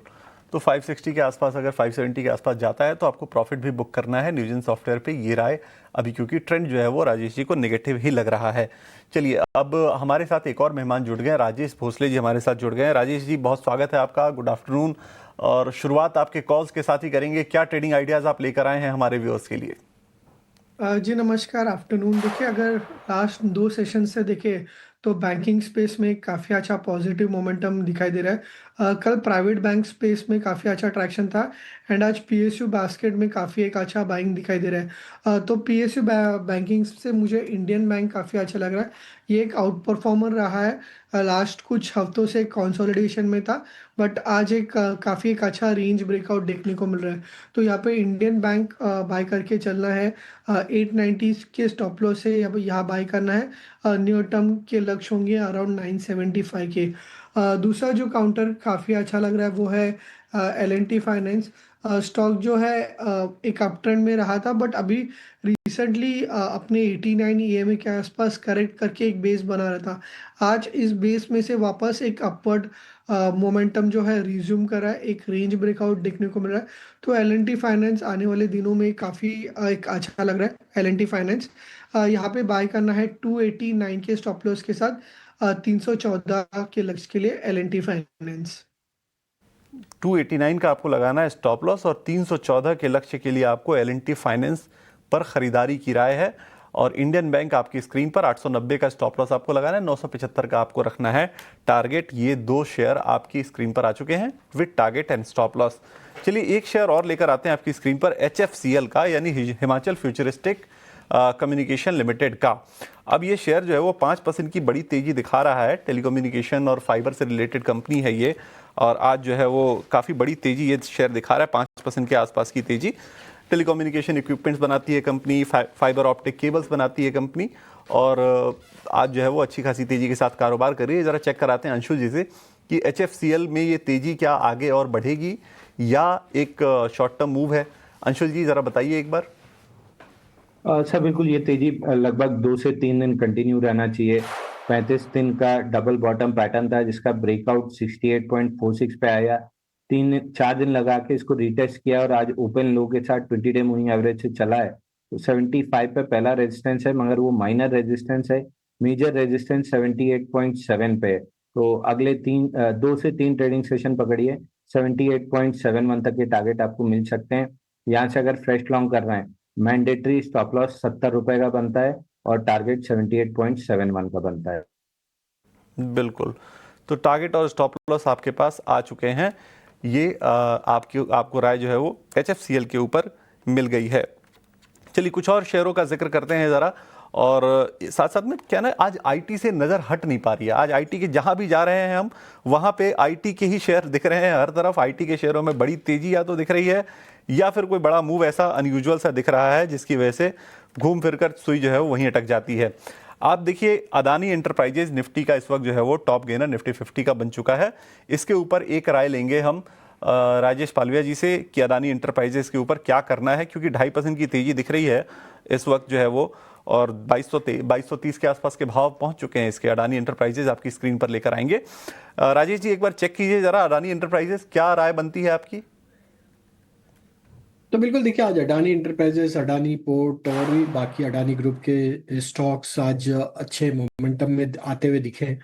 अडानी इंटरप्राइज में आज जिस तरीके से मूव बना, ये अपने एक मल्टीपल सप्लाई जोन को चैलेंज करते हुए देखने को मिल रहा है। 2260-70 इसके लिए इमीडिएट हर्डल है। अगर ये क्रॉस कर लेता है तो फिर स्टॉक में 2350 की तरफ तेजी बढ़ते हुए दिख सकती है। जिन्होंने बाय किया है वो अपने स्टॉप लॉस को करीब 2190 के आसपास ट्रेल कर ले, जो कि इसका ऑलमोस्ट 20 डे मूविंग एवरेज के आसपास का सपोर्ट एरिया है। तो पोजीशन कैरी करने की सलाह है, और हमें लगता है कि अडानी ग्रुप के स्टॉक्स में थोड़ा मोमेंटम बनेगा। वहीं अडानी पोर्ट में भी एक अच्छा मोमेंटम बना है। तो हमें लगता है अडानी पोर्ट, अडानी इंटरप्राइजेस दोनों ही स्टॉक यहाँ से कैरी किए जा सकते हैं अगले 1 से 2 ट्रेडिंग सेशन के लिए। बिल्कुल, तो अदानी पोर्ट्स, अदानी एंटरप्राइजेज दोनों शेयरों पर आपको ये राय मिली है। चलिए मैं कह रहा था ना अभी थोड़ी देर पहले कि आज AI से और IT के शेयरों से नज़र हट नहीं पा रही है, तो हमारे जो प्रोड्यूसर हैं उन्होंने कहा कि हमारे पास एक बड़ी इंटरेस्टिंग सी बाइट है, वो ज़रा हमारे व्यूअर्स को भी सुनाइए और हमारे मेहमानों को भी सुनाइए। Infosys investors AI day summit में कंपनी ने अपना AI का विजन पेश किया, और कंपनी का विजन सभी क्लाइंट्स को AI वैल्यू मुहैया कराने का है। इन्वेस्टर्स AI डे में कंपनी के चेयरमैन नंदन नीलेकनी ने किन खास बातों पर जोर दिया और AI से रिलेटेड क्या बातें उन्होंने कही, वो एक छोटा सा एक हिस्सा आपको सुनाते हैं, और उसके बाद फिर वापस लौटेंगे, फिर चर्चा करेंगे इस पर। This is a fundamental root and branch surgery of the way business is done, which is why this technology transition is so dramatically different from anything else that we have seen. Now, one clear learning we have is modernization of legacy systems cannot be deferred anymore. What happened over the last 60-70 years is people would not replace the legacy systems, they just added to it. So if you go and look under the hood of a large enterprise, they will have mainframes from 1960, they'll have mini computers from 1980, they'll have LAN from 2000, they'll have all kinds of things, and all coexisting in silos. That is over. If you really want a firm to take advantage of AI, you have to fundamentally clean this up. So this is a massive, massive cleanup job which everybody is dealing with. There are reasons for that. One is the financial drain. Many large companies are spending 60 to 80% of their IT spend on maintaining systems. There's no business value out of that. They want to go from 60% or 70% maintenance and 30% new systems to 30% or 40% maintenance and 60-70% new systems. Break के बाद आपका स्वागत है closing calls में, जहां हमारे तमाम experts बने हुए हैं। और अब देखिए मार्केट में निचले स्तरों से एक रिकवरी फिर से देखने को मिल रही है। थोड़ा सा एक डिप ज़रूर आ रहा था, पर अब 25,750 के पास निफ्टी 50 और Nifty bank mid cap index वो भी थोड़ी सी और तेज़ी और फुर्ती में लौटते हुए दिखे हैं। बट इस बीच एक काउंटर जो कि फ़िलहाल काफ़ी गिरावट का शिकार है वो है SRF का शेयर। देखिए आप आज इंट्राडे चार्ट देखेंगे तो एकाएक 3-3.5% की कमज़ोरी देखने को मिली है। वजह यह है कि कंपनी के जो प्रमोटर हैं कामा होल्डिंग्स, वो यहाँ पर हिस्सेदारी बेचेंगे। उन्होंने डिस्क्लोजर में बताया है कि 3% अपनी वो हिस्सेदारी बेचेंगे मार्च 2026 तक, और उसी को लेकर थोड़ी सी गिरावट ज़रूर है। पर राजेश जी देखिए, कुछ दिनों पहले हम नवीन फ्लोरीन, SRF, इन सभी काउंटर्स की बात भी कर रहे थे कि किस तरीके से जो है अर्निंग्स काफ़ी अच्छी रही हैं, बट ये स्टॉक्स अब एकदम ही मोमेंटम नहीं दिखा रहे हैं। खास तौर से SRF पर आपकी क्या राय है? 3% की गिरावट, क्या और गिर सकता है ये काउंटर?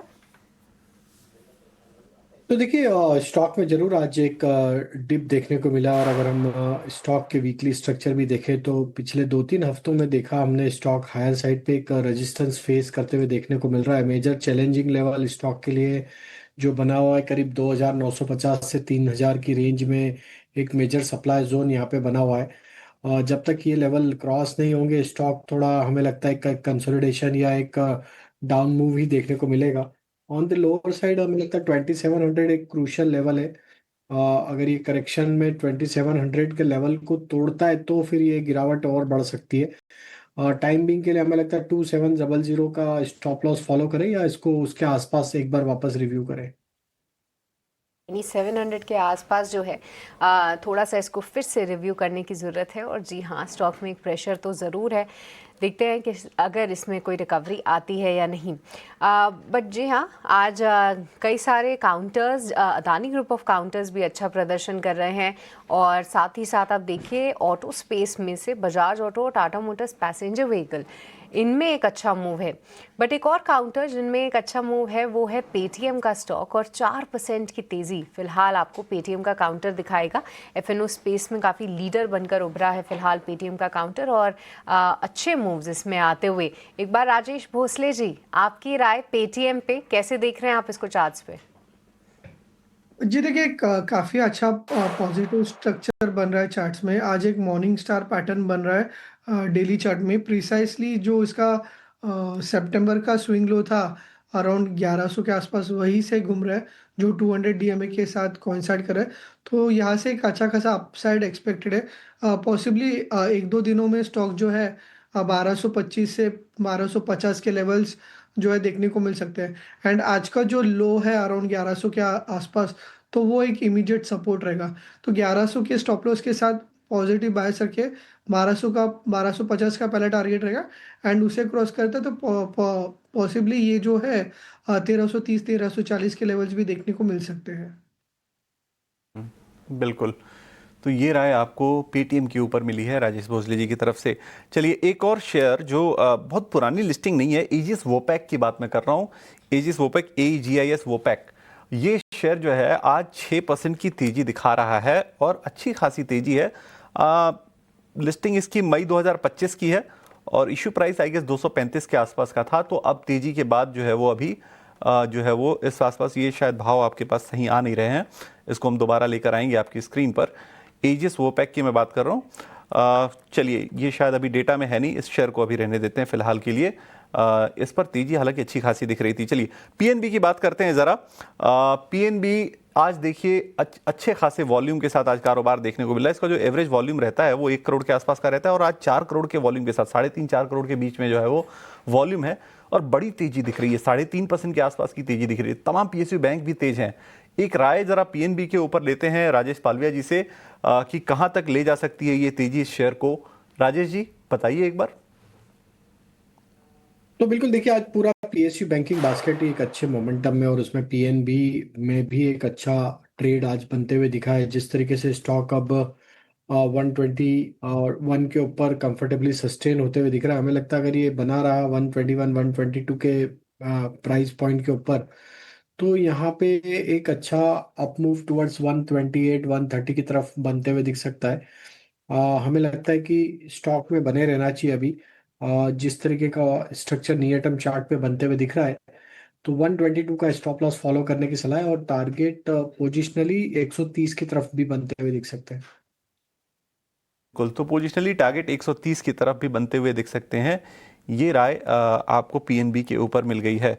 चलिए राजेश जी, सॉरी माफ़ कीजिएगा, अंशुल जी के पास चलते हैं। अंशुल जी से ज़रा एक बार राय ले लेते हैं, ज़रा चेक करा लेते हैं एक शेयर को, और वो शेयर है इनफैक्ट वोडाफोन आइडिया का आज देखिए आज फिर से जो है वो गिरावट के मूड में है। 11 रुपए के आसपास के भाव आ चुके हैं। थोड़ी हल्की फुल्की तेजी दिखी जब मैनेजमेंट कमेंट्री पॉजिटिव आई, उसके बाद फिर से गिरावट शुरू हो गई है। अंशुल जी क्या राय? वैसे तो आप इस पे 2-3 बार राय दे चुके हैं, लेकिन क्या कुछ बदला है क्या?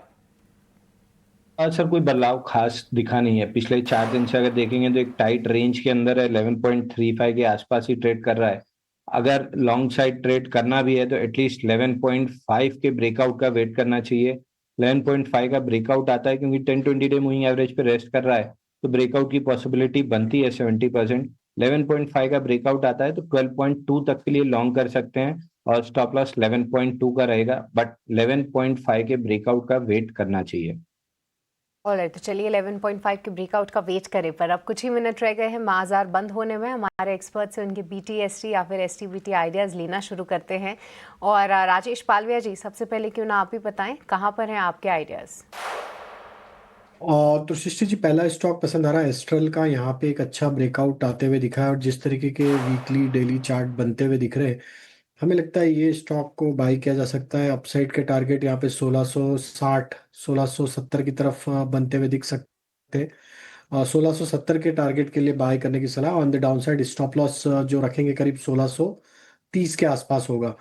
दूसरा स्टॉक जो पसंद आ रहा है वो है, यहाँ पे हमें पसंद आ रहा है Krishna institute of medical science, ये किम्स हमें पसंद आ रहा है। स्टॉक एक फॉलिंग चैनल का ब्रेकआउट वीकली चार्ट पे रजिस्टर हुआ है और हमें लगता है जिस तरीके के ब्रेकआउट यहाँ पे बने हैं 740 750 की अपसाइड के टारगेट के लिए किम्स पे बाय किया जा सकता है। ऑन द डाउन साइड 695 के आसपास स्टॉप लॉस रखने होंगे। तो ये राय आपको किम्स के ऊपर, KIMS के ऊपर, BTST STBT के ट्रेड्स हम लगातार ले रहे हैं हमारे तमाम जो है वो गेस्ट से। अब चलते हैं अंशुल जी के पास। अंशुल जी, BTST STBT किस साइड ट्रेड है आज आपके? देखिए मार्केट में तेजी एक्सपेक्ट कर रहा हूं तो BTST के ही कॉल रहेंगे। पहला रहेगा CIE इंडिया, CIE ऑटोमोटिव के नाम से आता है। 14 दिन में 18% का एक पोल बना है और 5 दिन से फ्लैग पैटर्न बना रहा है। इसका आज प्रीएम्प्टिव ब्रेकआउट आ रहा है, तो इस स्टॉक को BTST करके चलना चाहिए। 462 रुपए में 450 रुपए का स्टॉप लॉस रहेगा और 480 रुपए का टारगेट रहेगा। दूसरा स्टॉक रहेगा GPIL। GPIL में भी एक फ्लैग पैटर्न का ब्रेकआउट आया है। 273 रुपए पे इसमें BTST करना चाहिए। 269 रुपीज का स्टॉप लॉस रहेगा और 280 रुपए का टारगेट रहेगा। तो पहला स्टॉक रहेगा GPIL और दूसरा स्टॉक रहेगा CIE इंडिया। अंशुल जी, आप जो कई बार जो शॉर्ट में बता देते हैं ना, कंफ्यूजन क्रिएट कर देते हैं हमारे जो टेक्निकल टीम है ना उनके लिए। GPIL गोदावरी पावर एंड इस्पात लिमिटेड, इसी की बात कर रहे थे आप अंशुल जी? बिल्कुल सर, गोदावरी पावर एंड इस्पात लिमिटेड। तो गोदावरी पावर एंड इस्पात लिमिटेड एक शेयर है और दूसरा जो है वो CIE ऑटोमोटिव का है। आपके स्क्रीन पर जो है वो 480 का टारगेट और स्टॉप लॉस आप लगा लीजिए यहाँ पे 450 का। ये आपको CIE ऑटोमोटिव के ऊपर जो है वो राय, और दूसरा जो है वो गोदावरी पावर एंड इस्पात लिमिटेड। तो ये कॉल्स हैं। चलिए राजेश भोसले जी के पास चलते हैं, उनके भी ट्रेडिंग आइडियाज इकट्ठे करते हैं। राजेश जी बताइए क्या ट्रेडिंग आइडियाज आपकी तरफ से? जी, पहला काउंटर मुझे डॉक्टर रेड्डीज लैब काफ़ी अच्छा लग रहा है। डेली चार्ट में अगर आप देखें तो एक फ्लैग पैटर्न का ब्रेकआउट दिखाई दे रहा है एंड मूविंग एवरेजेस को भी अगर आप देखें तो एक 50 और 200 DMA का एक गोल्डन क्रॉसओवर दिखाई दे रहा है। तो RSI भी काफ़ी समय के बाद 60 के ऊपर सस्टेन कर रहा है। तो यहाँ पे डॉक्टर रेड्डीज बाय करके चलना है। 1255 का स्टॉप लॉस रहेगा और 1330 के टारगेट्स रहेंगे। दूसरा जो काउंटर अच्छा लग रहा है वो है डिलीवरी लिमिटेड का। अगर चार्ट स्ट्रक्चर देखें तो लोअर लेवल से बाइंग देखने को मिल रही है एंड आज 200 DMA से काफ़ी एक अच्छा फॉर्मेशन जो है देखने को मिल रहा है। आने वाले दिनों में भी इसमें एक पॉजिटिव मोमेंटम एक्सपेक्टेड है। तो डिलीवरी यहाँ पे बाय कर सकते हैं नियर टर्म में। एक यहाँ से 5 to 7% का अप मूव, मतलब यहाँ से 460 to 470 का अपसाइड देखने को मिल सकता है। 418 का स्टॉप लॉस रहेगा। ऑलराइट, तो चलिए ये दो काउंटर्स पर नज़र ज़रूर रहेगी। और जी हाँ, आज सुबह से ही काफ़ी स्ट्रॉन्ग मूव्स दिखा रहा है डिलीवरी का काउंटर।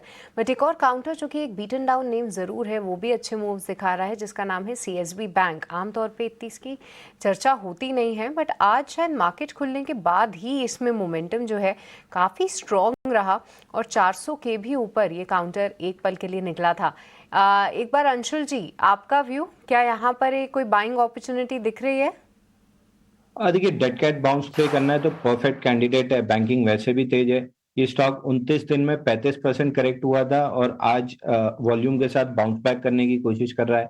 20 डे मूविंग एवरेज 421 रुपए पे है और प्रीवियस स्विंग लो स्ट्रक्चर का ब्रेकडाउन भी वहीं से आया था, तो 421 रुपए तक ये ऊपर जा सकता है। यहाँ से लगेगा 3 से 5 दिन लगेगा। स्टॉप लॉस आपको लगाना चाहिए 380 रुपए का और 421 रुपए का आप टारगेट लगा सकते हैं। बाउंस बैक प्ले है तो क्वांटिटी छोटी रखिएगा।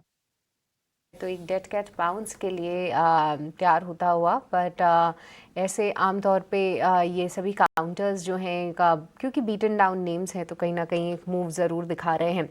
बट आज बाजार जो है कहीं ना कहीं हरे निशान में ही क्लोजिंग के लिए तैयार होता हुआ। 40 अंकों से ज़्यादा की तेज़ी निफ्टी 50 में है, 200 अंकों से ज़्यादा की तेज़ी आप निफ्टी बैंक में देखेंगे। बट आज निफ्टी बैंक के मूव्स में HDFC बैंक का इतना पार्टिसिपेशन नहीं है जितना कि PSU बैंक्स का है, चाहे वो PNB हो, BOB हो। ये तमाम काउंटर्स जो हैं स्ट्रांगली मूव दिखा रहे हैं। राजेश जी, कोई पब्लिक सेक्टर बैंक, क्योंकि देखिए SBI से लीडरशिप हमने ऑलरेडी देख ली है, अगर इसको कोई और पब्लिक सेक्टर बैंक फॉलो करे, कोई सिमिलर प्राइस एक्शन जहां पर आपको लग रहा हो कि आ सकता है? तो देखिए, PSU बैंकिंग बास्केट हमें पसंद है और हमें लगता है कि यहाँ पे बैंक ऑफ इंडिया और यूनियन बैंक के दो बैंक हमें बिल्कुल पसंद है, जो दोनों ही स्टॉक में एक अच्छे फ्रेश फ्लैग पैटर्न का ब्रेकआउट आते हुए दिखे हैं। यूनियन बैंक ऑफ इंडिया पे हमें लगता है नेक्स्ट टारगेट 200 रुपए की तरफ बढ़ते हुए दिखेगा। बाय करने की सलाह है 184 के स्टॉप लॉस से। और वहीं बैंक ऑफ इंडिया भी हमें पसंद है। इसमें हम 185 तक के अपसाइड के टारगेट एक्सपेक्ट कर रहे हैं पोजिशनल पर्सपेक्टिव से। बैंक ऑफ इंडिया में देखें तो वीकली चार्ट पे एक राउंडिंग बॉटम फॉर्मेशन का ब्रेकआउट यहाँ पे कंफर्टेबली स्टॉक ने किया है। तो यहाँ पे बाय करने की सलाह है। On the down side stop loss suggest करेंगे करीब 164 के आसपास। बिल्कुल, तो डाउन साइड पे 164 का स्टॉप लॉस आपको लगाना है, ये सलाह आपको दी जा रही है। चलिए, अब हमने क्या है कि आज के बाजार का काफ़ी डिस्कशन कर लिया है, तमाम ट्रेडिंग कॉल्स आपको दे दी हैं हमने, हमारे एक्सपर्ट्स ने, BTST STBT के आइडियाज़ भी हो गए हैं। अब आपकी तैयारी करानी है कल की, यानी कल के बाजार में आपके लिए कौन से इवेंट्स अहम होंगे वो बताना है। और वो हर दिन की तरह हमारी सहयोगी तृप्ति हमारे साथ जुड़ गई है बताने के लिए। तृप्ति, बताइए क्या तैयारी की जाए कल के इवेंट्स के हिसाब से? BTST और STBT के हिसाब से तो हमारे साथ जो मेहमान जुड़े हैं उन्होंने तैयारी करा दी है, इवेंट्स क्या हैं? जी हाँ, कल के इम्पॉर्टेंट इवेंट्स पर एक बार नज़र डाल लेते हैं। अमेरिका के साथ शुरुआत करेंगे तो यहाँ पर कल आप देखेंगे इंडस्ट्रियल प्रोडक्शन के आंकड़े आने वाले हैं। इसके अलावा फेडरल रिजर्व यहाँ पर जो जनवरी की मीटिंग हुई थी उसके मिनट्स भी जारी करने वाली है। जापान के बाजार में कल ट्रेड डेटा और चाइनीज़ बाजार बंद रहेंगे एक हफ्ते के लिए लूनार न्यू ईयर के मौके पर। इसके अलावा फ्रांस के राष्ट्रपति इमैनुअल मैक्रों भारत के दौरे पर है और कल उनका दूसरा दिन होने वाला है। तो क्या बैठक होती है और क्या आउटकम यहाँ पर निकल कर आता है, इस पर नज़र रखिएगा। इंडो फ्रांस CEOs फोरम भी कल होने वाला है, तो इस पर भी आप नज़र बनाकर रखिए। इसके अलावा रिपोर्ट्स बता रही है कि ब्राज़ील के राष्ट्रपति 18 से 22 फरवरी तक भारत दौरे पर आ सकते हैं। इसके अलावा कॉर्पोरेट एक्शन पर अगर नज़र डालें तो देखिए काफ़ी सारी कंपनीज में कल बोर्ड मीटिंग्स और एक्स डिविडेंड ट्रेड करने वाली है, जिनमें नाम शामिल है IRB infra, IGL, GR infra, HAL, CMS infosystems, coal India, Bharat forge, torrent pharma, oil India, ONGC और नेटको फार्मा। यहाँ पर आप कल के लिए नजर रखिएगा। जी बिल्कुल, तो ये तमाम वो इवेंट्स जिन पर आपको नज़र रखनी है, वो ट्रिगर्स जो कल के मार्केट की डायरेक्शन को डिसाइड करने का दमखम रखते हैं, ये वो इवेंट्स हैं। चलिए एक और शेयर की बात करते हैं, ज़रा कुछ और चुनिंदा शेयर, क्योंकि 6 मिनट बचे हैं तो एक्शन जितना ज़्यादा से ज़्यादा हम कवर कर लें उतना अच्छा होगा। थर्मैक्स की बात मैं कर रहा हूँ, इस वक्त देखिए 4-4.5% की तेज़ी है। हैवी इलेक्ट्रिकल इक्विपमेंट बनाने वाली कंपनी है और आप देखेंगे तो 5 साल में अच्छा खासा वेल्थ क्रिएशन 160-70% के आसपास के रिटर्न के साथ किया है कंपनी ने, शेयर ने। लेकिन 52 वीक हाई से काफ़ी नीचे है, अभी 2700 के आसपास अभी ट्रेड कर रहा है, 3000 के आसपास माफ़ कीजिएगा अभी ट्रेड कर रहा है। और जो 52 वीक हाई है वो 4000 के ऊपर का है। ज़रा एक बार चेक कराते हैं हम राजेश पालविया जी से कि क्या ये तेज़ी कुछ संकेत दे रही है क्या, राजेश जी? देखिए, काफ़ी बड़ा करेक्शन स्टॉक में देखने को मिला है और अब लोअर साइड पे कहीं ना कहीं स्टॉक कंसोलिडेट होते हुए दिख रहा है। थोड़ा बाइंग इंटरेस्ट भी लौटते हुए दिखा है एक लोअर साइड के बैंड पे। स्टॉक में जिस तरीके के मूव बने, ये 50 डे 20 डे मूविंग एवरेज को सरपास करने में कामयाब हुआ है। बट इसके लिए जो मेजर हर्डल बना हुआ है वो, या जो प्राइस पॉइंट है जिसको क्रॉस करना काफ़ी इंपॉर्टेंट रहेगा, वो रहेगा करीब 3150 के आसपास का। अगर ये लेवल क्रॉस होते हैं तो फिर स्टॉक में एक अच्छा अप मूव टुवर्ड्स 3400-3500 की तरफ अनफोल्ड होते हुए दिखेगा। ऑन द डाउन साइड अभी स्टॉप लॉस फॉलो करें करीब 2990 के आसपास के, और अगर ये स्टॉप लॉस नहीं टूटते तो हमें लगता है कि देर इज अ पॉसिबिलिटी कि ये स्टॉक हायर साइड पे 3150 के ब्रेकआउट को करने में कामयाब होगा, एंड देन फिर हमें लगता है इवेंचुअली स्टॉक 3200 से 3400 की तरफ बढ़ते हुए दिखेगा। राइट, तो चलिए थर्मैक्स यहाँ पर कुछ लेवल्स जो हैं वो आपको ध्यान में रखने हैं, और आज काफ़ी बेहतरीन मूव्स हमने आते हुए देखे हैं। बट और जो कि थीम जो कि हाल फिलहाल फोकस में थी वो थी सारे exchange related counters, brokerage related counters, और आज फिर से उन पर दबाव दिख रहा है। एक बार MCX पर भी व्यू लेंगे, क्योंकि लगातार अब ये देखिए स्टॉक ज़्यादातर समय अपना 20 डे मूविंग एवरेज के नीचे बिता रहा है। एक बार राजेश भोसले जी, आपका व्यू MCX पे 2-2.5% की गिरावट है, और कल के हाइस को भी आज ये कहीं ना कहीं क्रॉस नहीं कर पाया है। क्या यहाँ से और वीकनेस आ सकती है? जी, ओवरऑल अगर आप देखेंगे तो लास्ट 2 महीने से एक रेंज में ही ट्रेड कर रहा है, जहाँ पे 2200 के आसपास का सपोर्ट है एंड 2500 के आसपास का रेजिस्टेंस है। डेली चार्ट में अगर आप देखें तो gradually lower top lower bottom formation दिखाई दे रहा है। एक इम्पॉर्टेंट लेवल रहेगा 2200 का। अगर 2200 के लेवल्स ब्रेक होते हैं तो आने वाले दिनों में फर्दर वीकनेस देखने को मिल सकता है, जहाँ पे स्टॉक जो है 2000 के लेवल्स भी देखने को मिल सकते हैं। तो 2200 के जो लेवल्स है आने वाले दिनों में काफ़ी क्रूशल होंगे।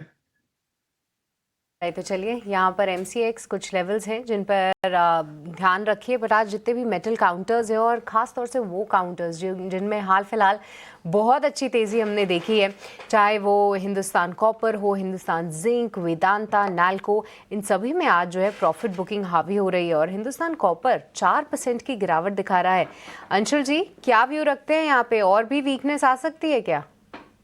देखिए 29 जनवरी को जब एक्सटेंडेड मूव बनने लगे थे, ATR एक्सटेंशन फॉर्म हुआ था, तब से चारों काउंटर पे हम प्रॉफिट बुकिंग की सलाह दे रहे हैं। हिंडाल्को, वेदांता, हिंद कॉपर, हिंद जिंक और metal index as a whole. CNX metal में अभी और 400 से 500 पॉइंट की गिरावट बची है। 50 डे मूविंग एवरेज 11450 टेस्ट होते हुए दिख रहा है। उसी कड़ी में हिंद कॉपर आपको 50 डे मूविंग एवरेज 429 और उसके नीचे सपोर्ट 457 के आसपास है। ये 2 लेवल टेस्ट होते हुए दिखेंगे। इस प्रॉफिट बुकिंग में चारों स्टॉक्स नीचे आते हुए दिखेंगे, और नेक्स्ट रैली में आपको best performing stocks Tata steel दिखेंगे। तो टाटा स्टील को एक्यूमुलेट करना चाहिए on the dips. In stock से प्रॉफिट बुकिंग करके कैपिटल अब बाहर करना चाहिए। बिल्कुल, तो ये राय हिंदुस्तान कॉपर के ऊपर आपको और टाटा स्टील के ऊपर दी गई है। चलिए, एक share engineers India limited EIL, ये शेयर अच्छी खासी तेजी दिखा रहा था। आप देखेंगे तो 12 फरवरी को ये शेयर 180-83 के आसपास के भाव पे था, और आज जो है वो 5% की गिरावट, अच्छी खासी तेजी कल भी दिखा रहा था, आज भी सुबह तेजी के मूड में ही था, लेकिन अब देखिए अब गिरावट जो है वो 5% के आसपास की आ गई है। जरा एक क्विक चेक लेते हैं राजेश पालविया जी से कि क्या गड़बड़ हो गया आखिर इस शेयर के अंदर, कुछ अभी एक्शन लेना है क्या हमें, राजेश जी? तो देखिए काफी शार्प रनअप कल के सेशन में था। आज थोड़ा प्रॉफिट टेकिंग हायर साइड पे आते हुए दिखा है, बट हमें लगता है कि अभी 210 इसके लिए इंपॉर्टेंट लेवल रहेगा। वो कल के सेशन में देखना होगा, अगर वो होल्ड आउट करता है तो फिर वापस यहाँ से पुल बैक बन सकता है। तो 210 का स्टॉप लॉस फॉलो करेंगे। कल इसको वापस ओपनिंग में एक बार रिव्यू करेंगे। ब्रेकआउट तो ऑलरेडी हुए नियर टर्म चार्ट पे, बट 210 इंपॉर्टेंट होगा कल के सेशन के लिए। बिल्कुल, तो 210 इंपॉर्टेंट होगा कल के सेशन के लिए, आपको वो ध्यान में रखना है। चलिए, अब सिर्फ 40-45 सेकंड बचे हैं, तो आप ज़रा मार्केट पर ध्यान रखिए, क्योंकि अब मार्केट जो है वो क्लोज होने ही वाले हैं। आप देखिए निफ्टी की स्थिति अगर इस वक्त देखेंगे आप, तो 38-40 अंकों की तेजी के साथ कारोबार होता हुआ दिख रहा है, लेकिन निचले स्तरों से अगर आप देखेंगे तो रिकवरी 150 अंकों के आसपास की है। निफ्टी IT आज देखिए, आज के टॉप परफॉर्मर के तौर पे देख सकते हैं आप इसे। हालांकि जो तेजी ऊपरी स्तरों पे थी उससे थोड़ी सी मुनाफा वसूली आपको देखने को मिली है। अगर आप हाई से देखेंगे तो 650 पॉइंट नीचे आया है निफ्टी IT, और इस वक्त 1% की तेजी के साथ या 312 अंकों की तेजी के साथ कारोबार निफ्टी IT में हो रहा है। सेंसेक्स में आप देखेंगे तो 150 अंकों के आसपास की तेजी आपको देखने को मिलेगी। सेंसेक्स में भी। उसके अलावा आप देखिए निफ्टी बैंक में 200 अंकों की तेजी, 1/4% के आसपास की तेजी आपको वहां भी देखने को मिलेगी। निफ्टी के चढ़ने और गिरने वाले शेयरों को आपकी स्क्रीन पर रखा है हमने। देखिए आपको वहां दिखेंगे कि आप निफ्टी में 26 शेयर जो है वो चढ़ने के मूड में थे और 24 शेयर जो है वो गिरावट दिखा रहे हैं निफ्टी में इस वक्त। अगर आप चढ़ने और गिरने वाले शेयरों का नाम देखेंगे कि कौन से शेयर्स हैं जो आज निफ्टी में सबसे ज़्यादा गिरे, तो उसमें आपको Hindalco, eternal, Tata steel, Trent, ये शेयर आपको दिखेंगे निफ्टी में सबसे ज़्यादा गिरने वाले शेयर। और निफ्टी में चढ़ने वाले शेयरों की लिस्ट अगर आप देखेंगे तो वहाँ आपको दिखेगा अदानी एंटरप्राइजेस, आईटीसी, बीईएल, इन्फोसिस, एलएनटी, एशियन पेंट्स जैसे शेयर आपको दिखेंगे निफ्टी के चढ़ने वाले शेयर्स में। ये 50 शेयर्स की लिस्ट आपकी स्क्रीन पर आ गई है। आपको क्लियरली दिख रहा होगा कि 26 शेयर इसमें जो है वो तेजी के मूड के साथ और 24 शेयर इसमें गिरावट वाले आपको दिख रहे हैं। ज़रा सेक्टोरल एक बार नज़र डालते हैं कि कौन से सेक्टर्स में आज क्या क्या हुआ। ओवरऑल जब तक कि मार्केट का सेटलमेंट एक होके और प्राइस आपके पास फाइनल आए, तब तक जरा सेक्टोरल व्यूज को देखिए आप कि कौन से सेक्टर में क्या हुआ। Nifty PSU bank top performing sector रहा आज के दिन के लिए। आप देखिए 2.25% के आसपास की तेजी ओवरऑल इस सेक्टर में आपको देखने को मिली निफ्टी पीएसयू बैंक में। निफ्टी डिफेंस 1.25% के आसपास की तेजी, तमाम शेयर चढ़े डिफेंस सेक्टर के और वहां अच्छी खासी तेजी आपको देखने को मिली। निफ्टी आईटी निश्चित तौर पे परफॉर्मर रहा, लेकिन ऊपरी स्तरों पर आपको थोड़ी बहुत मुनाफा वसूली देखने को मिली। 650 अंक जो है ऊपरी स्तरों से गिरा निफ्टी आईटी का शेयर, और आईटी के जो तमाम शेयर चढ़ भी रहे थे वहां पर भी थोड़ी मुनाफा वसूली का दबाव आपको देखने को मिला। देखिए इन्फोसिस जो है वो क्लोजिंग होते होते 2% की तेजी के साथ बंद हुआ है, जबकि जो तेजी थी वो 3.5-4% के आसपास की थी।